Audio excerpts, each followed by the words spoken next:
Hai teman-teman, selamat datang di IT News, tempatnya berita aktual dan fakta yang jarang diungkap media lain.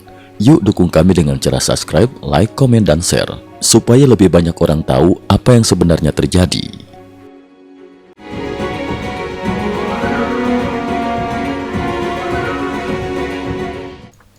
Salam pemirsa, laporan perang 24 hingga 26 November 2025. Ukraina menyerang Red Army Village, 12 tentara Rusia ditawan.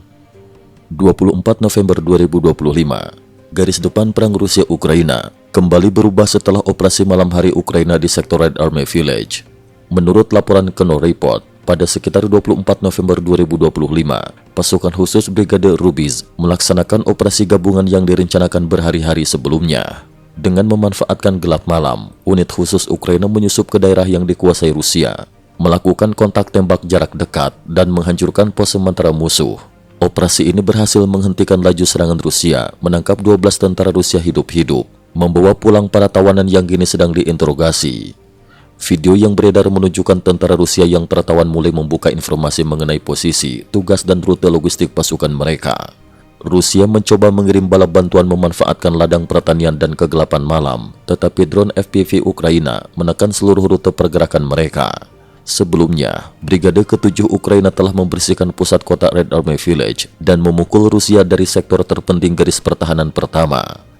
Moskow sebelumnya sesumbar dapat merebut wilayah ini sebelum 15 November 2025, namun batas waktu itu kembali berlalu tanpa hasil, mengulang kegagalan mereka tahun lalu di lokasi yang sama. Dengan salju mulai turun dan medan berubah ekstrim, perang di sektor ini diperkirakan akan berlanjut hingga tahun 2026. Prajurit Korea Utara diduga akan dipindah ke Zaporizhia. 24 November 2025. Informasi baru mengenai kehadiran tentara Korea Utara di Ukraina memantik perhatian internasional. Pada 24 November 2025, sejumlah wartawan militer Rusia melaporkan bahwa pasukan Korea Utara dipindahkan menuju Gulyalpol Zaporizhia setelah menjalani pelatihan 2 bulan. Walau demikian, baik Moskow maupun Pyongyang belum mengeluarkan konfirmasi resmi, sehingga informasi ini masih perlu diverifikasi.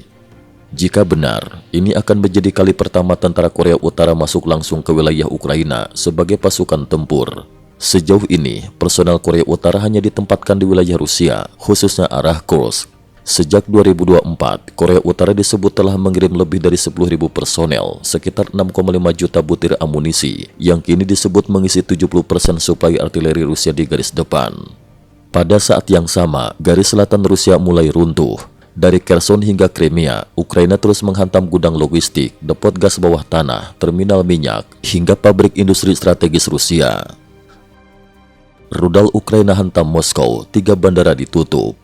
25 November 2025. Pagi hari 25 November 2025, ibu kota Rusia kembali diguncang serangan jarak jauh dari Ukraina. Ledakan besar menghantam Zelenograd, kawasan industri di barat laut Moskow. Video dari warga memperlihatkan asap hitam pekat membubung tinggi. Pemerintah Moskow segera mengevakuasi kawasan industri, termasuk Akademi Elektronik Moskow, Pusat Riset Mikroelektronik dan Teknik Radio. Dampaknya langsung terlihat. 3 bandara utama Moskow, Sheremetyevo, Domodedovo, dan Vnukovo ditutup penuh sejak pagi, dengan seluruh penerbangan dialihkan atau ditunda. Meski otoritas Rusia menyatakan operasional normal, mereka tidak menampik terjadinya serangan rudal. Serangan ini merupakan gelombang kedua dalam 3 hari setelah serangan besar Ukraina terhadap pembangkit listrik Satura pada 23 November 2025. Rangkaian serangan serupa juga menyebabkan kebakaran di kilang minyak dan pabrik kimia di beberapa wilayah Rusia. Menurut Reuters, pendapatan minyak Rusia di November hanya 520 miliar rubel, turun 35% dibanding tahun lalu, penurunan paling tajam sejak awal invasi 2022. Rudal Neptune Ukraina hancurkan A-60, fasilitas Taganrog terbakar. Malam 24 November 2025. Pada malam 24 November, kota industri Taganrog, Oblast Rostov, kembali diserang dalam salah satu operasi udara Ukraina paling presisi tahun ini. Langkah serangannya: 1. Ukraina menerbangkan lebih dari 10 drone untuk mengacaukan radar Rusia. 2.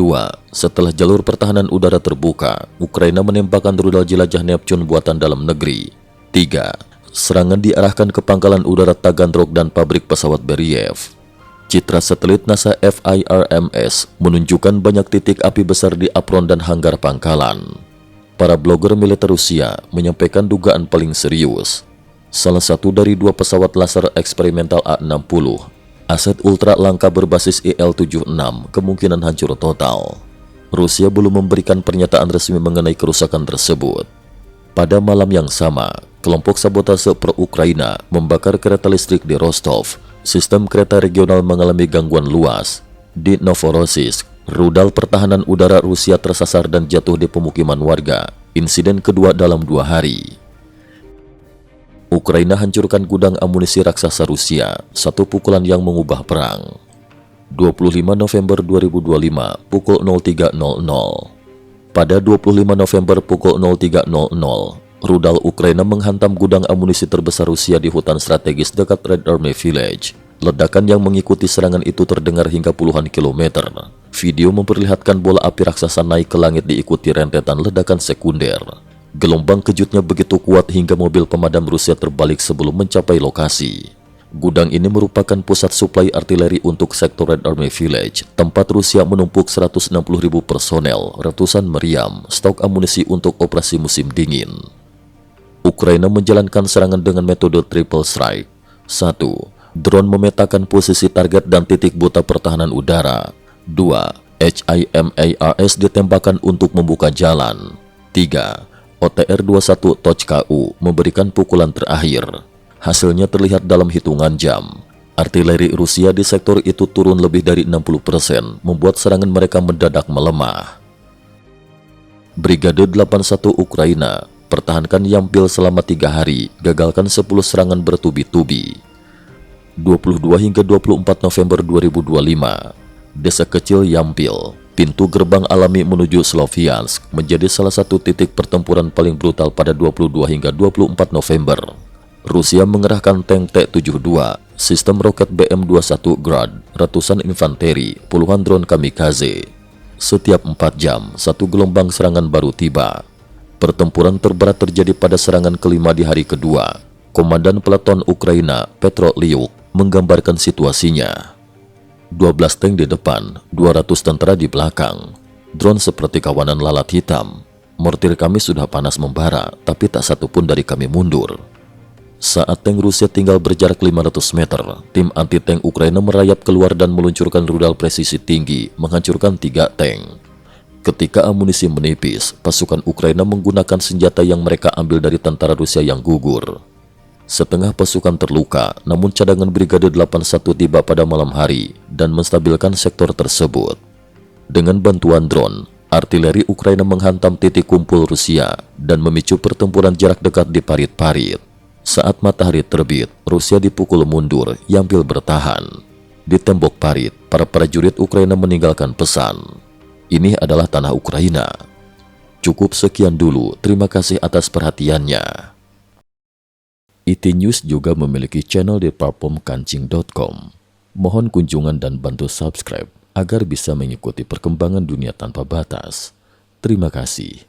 Link kancing ada di dalam description.